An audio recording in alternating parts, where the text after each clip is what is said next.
Hello, in today's video we're going to be talking about the Polygon Siskiu N7. The Siskiu N7 is the middle tier of Polygon's enduro bikes. This is an enduro bike, so it can handle the rough downhills but still be able to climb back up to the top with relative ease.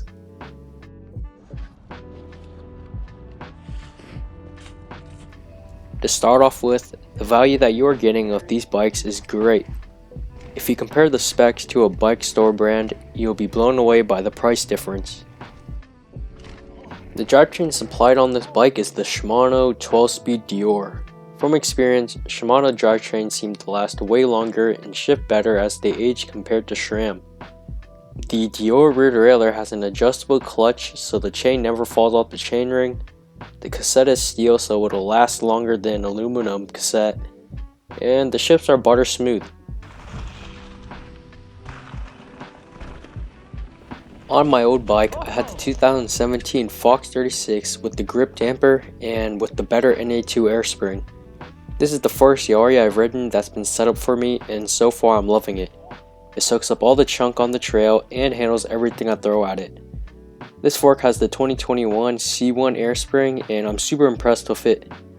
Most people just swap out the motion control with the charger, but I really think this damper is underrated. It feels very similar to my old 36 but bottoms out much softer. I ended up putting 3 tokens in the fork and now I'm running 30% sag. The rim's super wide 35mm inner width gives the tire a pretty good round profile and reduces the chances of burping the tire. The rim was tubeless ready, so making it tubeless was a breeze. The wheels weigh more than the higher end stuff, but the quality and sturdiness make it super reliable. The Magic Marys had to be my new all-time favorite tires.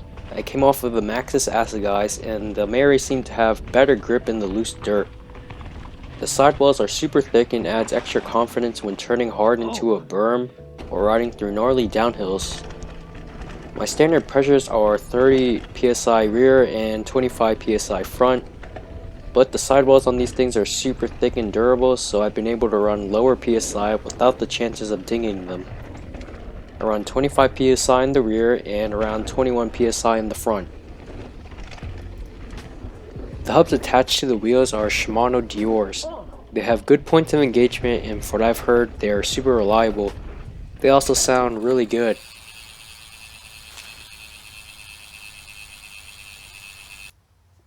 The pedals supplied have been holding up and I'm glad they supplied some. They are metal with replaceable pins. They stick to your feet nicely and doing 1-footers and crank flips are still manageable. No problems with them and I'll still keep running them. Onto the frame, the geometry is really good for a do-it-aller. I want to emphasize how maneuverable and lively this bike feels for a 29er Enduro. It feels planted but still has the pop of a short travel bike. The suspension design is part of the reason for this. It has a very progressive frame design making the rear shock ramp up, and it feels very bottomless. The short chainstays also make it feel lively and maneuverable. It makes the bike really good for jibs, and if you're doing XC trails, it feels pretty lively and it feels similar to a trail bike just with the added weight. With the slack head tube angle, the bike feels like you can bash it downhills with tons of speed. The bike has a pretty long wheelbase with it being 1221mm. When climbing, the bike does not feel sluggish at all. And on the downhills, the bike feels fast and maneuverable, which is what surprised me with it being a big 29er Enduro bike. The paint on this bike is really nice. I used helicopter tape to prolong the freshness and used wax and sealant on the parts I didn't tape. There are a couple of spots where the paint is rough, but I've never had a bike without imperfections in the paint. The torque values on the shock bolts is super convenient. If you're servicing your bearings, you don't have to look up the torque values in the middle of the operation. Just look at the bolts and set it to the torque on your torque wrench.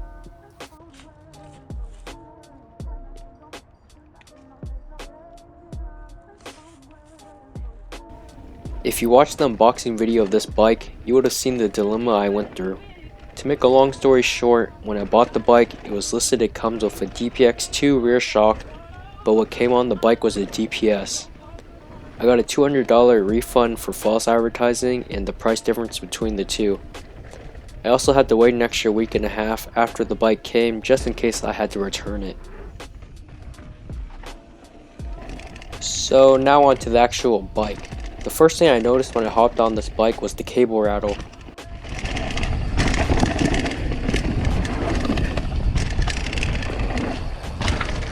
The guide that is supposed to hold the cables in place is too big to clamp them, so they just rattle around. I fixed this by putting electrical tape on the cable housing to make the diameter thicker, and voila, fixed the cable rattle. With this bike having a DPS, I noticed how harsh the bike feels over small bumps. When I opened up the box and saw the DPS, I was preparing for a not so plush ride.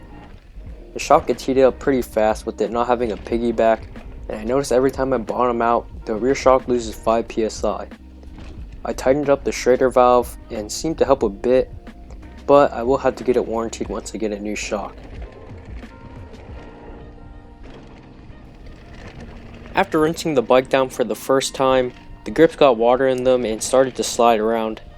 I was going to eventually swap the grips out for my prized ODI Rogues, but just something to keep note of.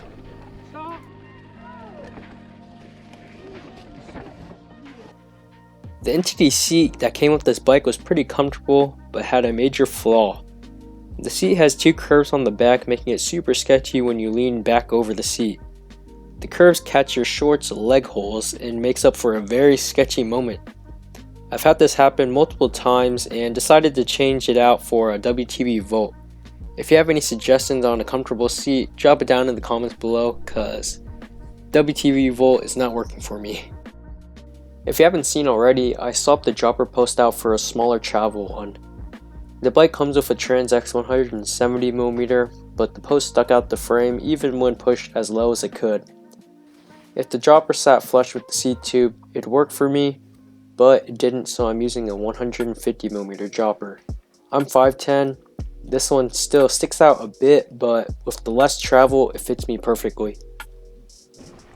Believe it or not, this bike weighs 37 pounds. It is a pretty hefty weight, but I never thought once that it weighed this much when riding.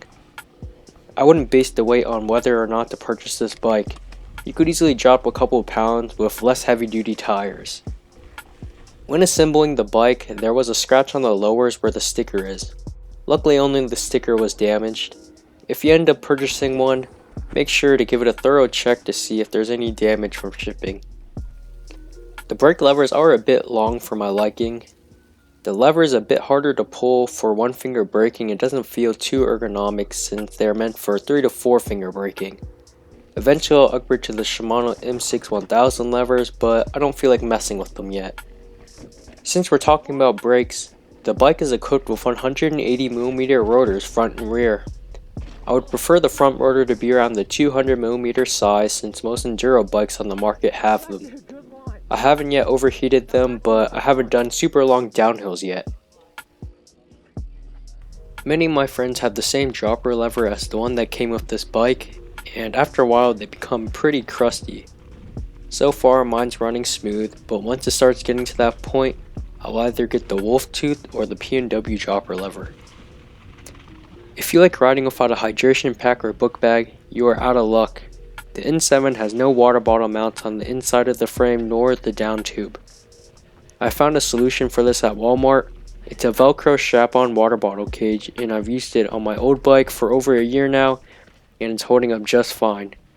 I mount it on the down tube as this is the only place it fits.